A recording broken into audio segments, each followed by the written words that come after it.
अस्सलामुअलैकुम वरहमतुल्लाह। स्टूडेंट्स, उम्मीद है आज सब लोग खैरियत से होंगे। चलते हैं हम लोग वीक 14 के टॉपिक्स और टास्क की तरफ कि इस वीक हम लोगों ने क्या क्या करना है।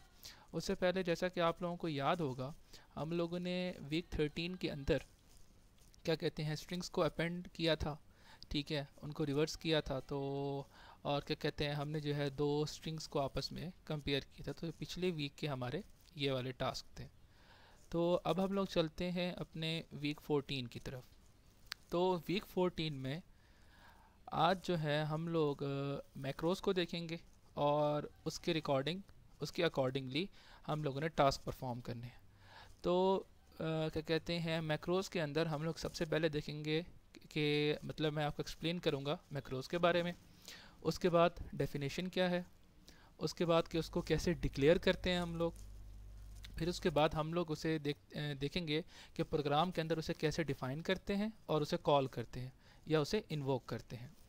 उसके बाद उसी के अकॉर्डिंगली हम लोग एग्जाम्पल परफॉर्म करेंगे। उसके बाद हम देखेंगे कि आखिर ऐसी क्या बात थी कि हम लोगों ने प्रोसीजर के बाद अब मैक्रोस को यूज़ कर रहे हैं। ठीक है, और उसके अंदर हम एक न्यू चीज़ भी देखेंगे जो कि कॉन्सेप्ट है लेबल कॉन्फ्लिक्ट का। ठीक हो गया, चलें जी। तो सबसे पहले मैं आपको एक्सप्लेन करता चलूँ। ये जो है क्या कहते हैं अच्छा, तो ये एक सिंपल प्रोग्राम लिखा हुआ है। ठीक है, अच्छा इसमें ना है मैंने दो क्या कहते हैं स्ट्रिंग्स को डिक्लेयर किया है। एक है माई मैसेज वन के नाम की और दूसरी है माई मैसेज टू के नाम की। ठीक है, और जब इस प्रोग्राम को मैं रन करूँगा तो मेरे पास जो है ये क्या कहते हैं आउटपुट आती है। अच्छा, अब मैं आपसे आपको एक सिनेरियो दे रहा हूँ कि लेट्स सपोज कि क्या कहते हैं कोई ऐसा प्रोग्राम या कोई ऐसी प्रॉब्लम मेरे पास आ गई है जिसमें मेरे पास जो है काइंड ऑफ 100 स्ट्रिंग्स हैं और मैं चाहता हूँ कि उससे मैं डिस्प्ले कराऊँ क्या कहते हैं अपनी कंसोल विंडो के ऊपर। ठीक है, तो अब अभी आप यहाँ पे एक बात नोट करें कि इन दो स्ट्रिंग्स को सिंपल प्रिंट कराने के लिए, ठीक है, मैंने ये 3 लाइन्स का कोड लिखा है और ये 3 लाइन्स का कोड लिखा है। ठीक है, ये 3 लाइन्स का कोड लिखा मैसेज वन को प्रिंट करने के लिए और ये 3 लाइन्स का कोड लिखा मैसेज टू को प्रिंट करने के लिए। ठीक हो गया। अच्छा, अब सपोज सपोज मेरे पास 10 और आ जाती हैं।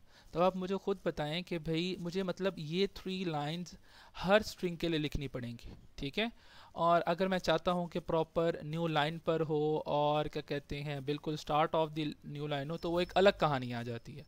लेकिन सिर्फ एक सिंगल स्ट्रिंग को कंसोल के ऊपर डिस्प्ले करने के लिए मुझे मिनिमम ये 3 लाइंस हर हाल में चाहिए। ठीक है, अच्छा क्या कोई ऐसा तरीका है कि जिससे हम इस चीज़ को मतलब ये जो ओवरहेड है इसको कम कर सकें। तो हमारे जहन में एक बात आती है कि यार हम लोगों ने जो है ना क्या कहते हैं प्रोसीजर्स पढ़े हैं। तो क्या आखिर क्या ये जो चीज़ है, क्या ये जो चीज़ है हमारी प्रोसीजर से ख़त्म हो सकती है या नहीं हो सकती। चलें उसको देखते हैं। अच्छा, अब मैंने यहाँ पे क्या किया, मैंने जो है उसी चीज़ को जो यहाँ पे क्या कहते हैं हमने सिंपल प्रोग्राम से किया था उसी को मैंने अब प्रोसीजर से करने की कोशिश की है। ठीक है, अब यहाँ पे कोड देखें कि यहाँ पे मैंने प्रोसीजर बनाया कौन सा, ये देखें मैं प्रिंट वन कॉल कर रहा हूँ मैसेज वन के लिए तो मैंने ये प्रोसीजर की लाइन लिखी। ठीक है, और इसी तरह मैंने प्रिंट टू किया तो मैंने ये लाइन लिखी। अगर आप यहाँ पे बात नोट करें तो मुझे वापस से फंक्शन बनाना पड़ेगा और उसका काम आप चेक करें वापस वही 3 लाइन्स मैं लिख रहा हूँ, उसके साथ मुझे एक अलग से रिटर्न भी लिखना पड़ रहा है और मतलब और उसके बाद क्या कहते हैं उसी तरह मुझे एक और भी प्रिंट लिखना पड़ रहा है। तो मतलब जितनी नंबर्स ऑफ क्या कहते हैं मुझे क्या कहते हैं मुझे जितनी बार भी अपनी स्ट्रिंग को डिस्प्ले कराना पड़ेगा उसके लिए मुझे अलग फंक्शन जो है वो लिखना पड़ेगा। ऐसे हो गया कि मुझे बार बार जो है हर स्ट्रिंग के लिए एक अलग फंक्शन लिखना पड़ेगा। बट हम ये चीज़ नहीं चाहते, हम चाहते हैं कि मैं जो है फंक्शन एक बार लिखूं और क्या कहते हैं फंक्शन को मतलब मेरे पास कोई ऐसी चीज़ है जिसको मैं एक बार लिखूं और उसी के अंदर मैं कोई चीज़ पास करता रहूं। तो लेट्स सपोज के मैं ये चाह रहा हूं कि सपोज़ कि मैंने कोई फंक्शन बनाया सपोज़ प्रिंट के नाम का और मैं चाहता हूँ कि अब इस प्रिंट को मैं सिर्फ अपनी स्ट्रिंग पास कर दूँ। लेट सपोज़ यहाँ पे मेरी स्ट्रिंग है मैसेज वन, तो मैं सिर्फ पास कर दूँ मैसेज वन। ठीक है, और वो ऑटोमेटिकली प्रिंट कर दे। इसी तरह मैं इसे फिर वापस दोबारा इस प्रिंट फंक्शन को कॉल करूँ और क्या कहते हैं, और आगे मैं पास कर दूं अपना मैसेज टू। लेकिन अभी जो है यहाँ पे ऐसा नहीं हो रहा। देखें मैंने यहाँ पे एक पहले प्रिंट वन फंक्शन कॉल किया और यहाँ पे प्रिंट टू फंक्शन कॉल किया, मतलब दो अलग अलग जो है मेरे पास फंक्शंस हैं। लेकिन मैं चाहता हूँ कि मेरे पास फंक्शन एक ही हो, ठीक है, और मैं उसको डिफरेंट अपने स्ट्रिंग्स पास करता रहूँ और वो जो है मुझे जो है अपना रिजल्ट देता रहे। ठीक हो गया। अच्छा, तो इस चीज़ को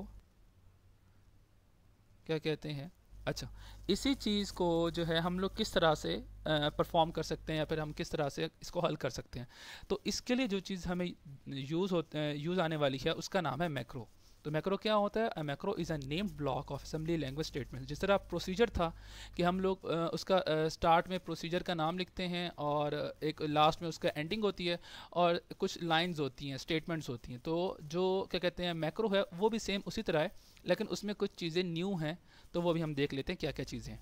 अच्छा, और दूसरी बात मैक्रो की बड़ी अच्छी बात यह है कि प्रोसीजर के अंदर जो है हम लोग कहीं भी, आप लोगों ने नोट किया होगा कि हम लोगों ने कहीं भी कोई भी पैरामीटर पास नहीं किया था।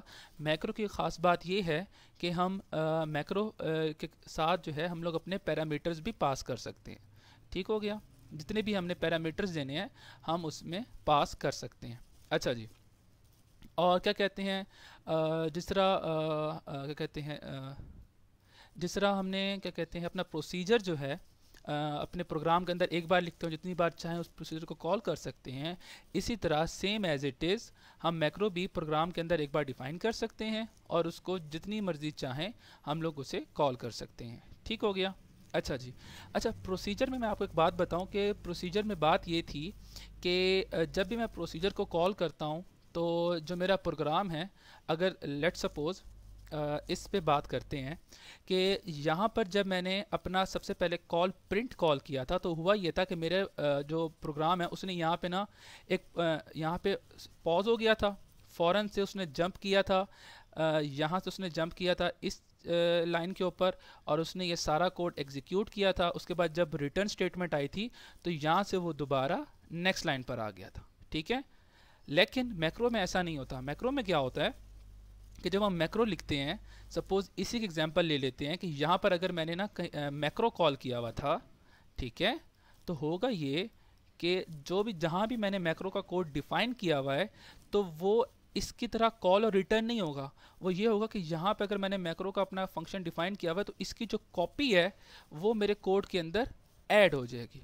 ठीक है, तो ये हम कह सकते हैं कि मैक्रो का एक प्रॉब्लम है या एक ओवरहेड है कि इसमें जो है नंबर ऑफ लाइंस जो है ना वो इंक्रीज हो जाती है हमारे कोड की। तो यहाँ पे पढ़ सकते हैं when we invoke a macro procedure a copy of its code is inserted directly into the program at the location where it is invoked या वेयर इट इज़ कॉल्ड। ठीक है, अच्छा इसको मैंने परफेक्ट फंक्शन क्यों कहा है, क्योंकि आप नोट कर सकते हैं कि हाई लेवल प्रोग्रामिंग लैंग्वेजेस के अंदर जब भी हम कोई फंक्शन बनाते हैं तो उसमें हम लोग पैरामीटर पास करते हैं और नहीं भी करते। ठीक है, तो मतलब हमारे पास पैरामीटर की जो है क्या कहते हैं ऑप्शन जो है अवेलेबल होती है। लेकिन हमने अब तक जो प्रोसीजर पढ़े थे तो उसके अंदर हमारे पास पैरामीटर्स की जो है ना ऑप्शन अवेलेबल नहीं थी।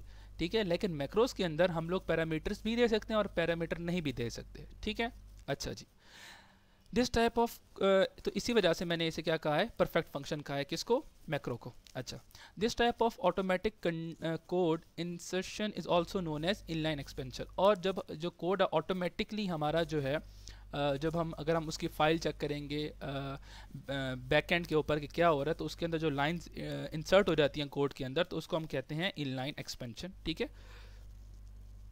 यहाँ पे आपको बस थोड़ा सा बताना था। इंशाल्लाह आने वाले लेक्चर्स में हम इसको प्रॉपरली देखेंगे कि किस तरह से काम करता है। ठीक है, अच्छा मैक्रो से होता क्या है, एक तो हमारी जो कॉम्प्लेक्सिटी है ना वो जो है रिड्यूस हो जाती है। ठीक है, क्योंकि देखें पैरामीटर्स नहीं थे, अब पैरामीटर हम पास करेंगे तो हमारा काम आसान हो जाएगा।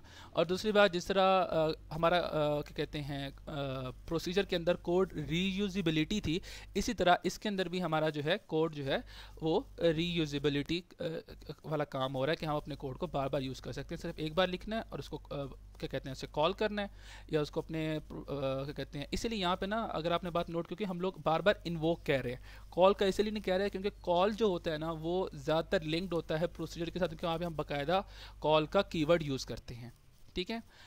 अच्छा स्टूडेंट्स, तो यहाँ पे जो है इस वीडियो का टाइम जो है पूरा हो चुका है। इंशाल्लाह नेक्स्ट वीडियो के अंदर हम लोग जो है इसकी बाकी चीज़ों को स्टडी करते हैं। मिलते हैं नेक्स्ट वीडियो के अंदर।